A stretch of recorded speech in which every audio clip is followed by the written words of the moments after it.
College से degree but रहा है, पढ़ाई दोनों में कहीं नहीं हो रहा है। तो बिहार में सबसे ज्यादा पैसा शिक्षा पर खर्च होना चाहिए कि जब हमारी व्यवस्था बनेगी तो 1 घंटा के अंदर शराबबंदी को उठाकर फेंक देंगे। अब लड़का को बुझाया नहीं कि भैया शराबबंदी और पढ़ाई का क्या लेना देना है। विश्व देश का सबसे अच्छा शिक्षा व्यवस्था बनाना है तो 5 लाख करोड़ रुपया चाहिए। और ये 5 लाख करोड़ रुपया आएगा कैसे? ताली मत बजाइए, समझिए कि शराब से आने वाला टैक्स का पैसा वो बजट में नहीं जाएगा, नई शिक्षा व्यवस्था बनाने के लिए खर्च किया जाएगा। स्वराज का मंत्र है, वोट आप किसको देते हैं इसका कोई महत्व नहीं है। महत्व इस बात का है कि वोट किस बात के लिए देते हैं। आपने अनाज के लिए वोट दिया तो अनाज मिल रहा है, मंदिर के लिए वोट दिया मंदिर बना है, आवाज के लिए वोट दिया तो लालू के राज में आवाज मिला है, बिजली के लिए वोट दिए तो नीतीश के राज में बिजली आया है, गुजरात के विकास के लिए वोट दिए तो गुजरात में विकास हुआ है। लेकिन आप में से किसी ने अपने बच्चों के पढ़ाई रोजगार के लिए किसी को वोट नहीं दिया, इसीलिए बिहार के बच्चे अनपढ़ और मजदूर रह गए। ये बात समझाने का अभियान का नाम है जन सुराज कि मेरे भाई अगर पढ़ाई और रोजगार चाहिए तो एक बार पढ़ाई और रोजगार के लिए वोट देना होगा। अगर अपने बच्चों का विकास चाहिए तो अपने बच्चों के लिए वोट देना पड़ेगा। अब एक अंतिम सवाल, सब लोग जरा सोच के बताइए, और कुछ हो या ना हो, आपको अपने बच्चों की चिंता है या नहीं है? उठाइए हाथ और दिखाइए, है कि नहीं है? सब लोग हाथ उठाकर बताइए भैया, है कि नहीं है? तो बच्चों का भविष्य कैसे सुधरेगा? दुनिया में जितने विद्वान हैं उन्होंने बताया कि बच्चों का भविष्य सुधारने के लिए गरीबी से निकलने का 3 ही गो रास्ता है, पढ़ाई, जमीन और पूंजी।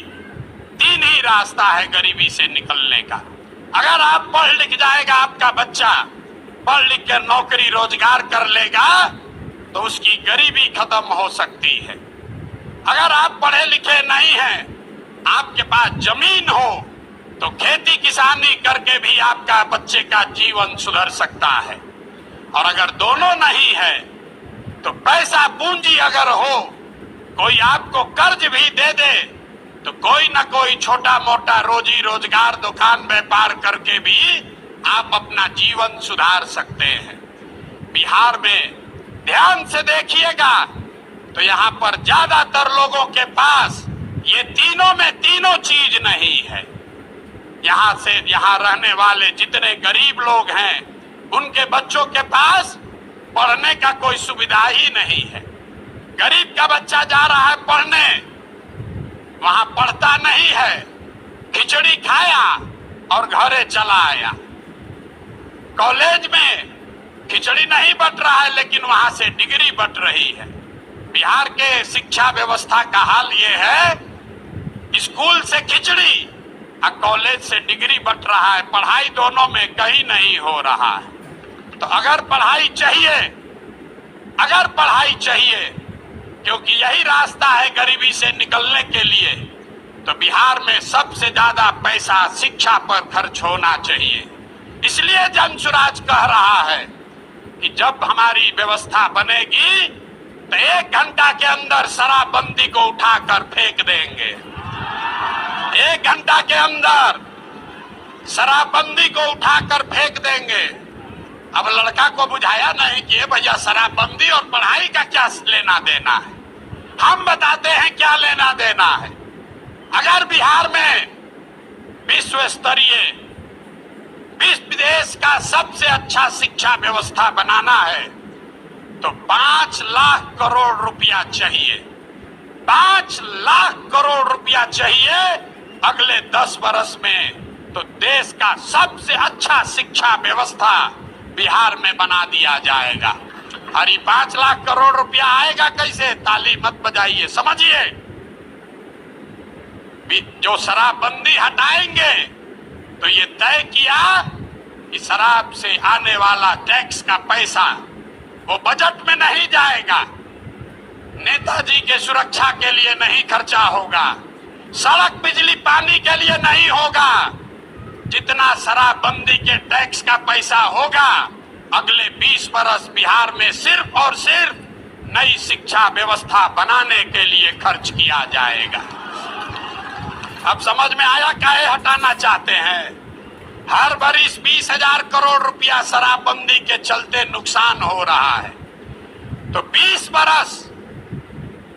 बरस के पैसे को, शराब के टैक्स को अगर आप नई शिक्षा के व्यवस्था के लिए खर्चा करें तो 4 लाख 5 लाख करोड़ रुपया बिहार के बच्चों के मुस्तकबिल को बदलने के लिए उपलब्ध हो जाएगा। तो अब आपकी सभा में पूछ रहे हैं, बताइए ये योजना लागू होना चाहिए कि नहीं लागू होना चाहिए? ना, जोर से बोलिए। शराबबंदी हटाकर उस पैसे से नई शिक्षा व्यवस्था बनाना चाहिए कि नहीं बनाना चाहिए? ना बोले, हाथ ना उठ रहा है अभी, हाथ उठाकर बोलिए जोर से। ना, जिसको ना बोलना है ना बोलो, बोलिए हटना चाहिए कि नहीं हटना चाहिए? हटना चाहिए। तो हम ये नहीं कह रहे हैं कि शिक्षा व्यवस्था बनाएंगे, उसका रास्ता भी आपको बता रहे हैं। 5 लाख करोड़ रुपया जुटाएंगे इसी बिहार से और ऐसी शिक्षा व्यवस्था बनाएंगे कि पूरे देश से लोग जैसे नालंदा विक्रमशिला में पढ़ने आते थे वैसे यहीं पर पढ़ने आएंगे, तभी बिहार ज्ञान का भूमि फिर से बनेगा।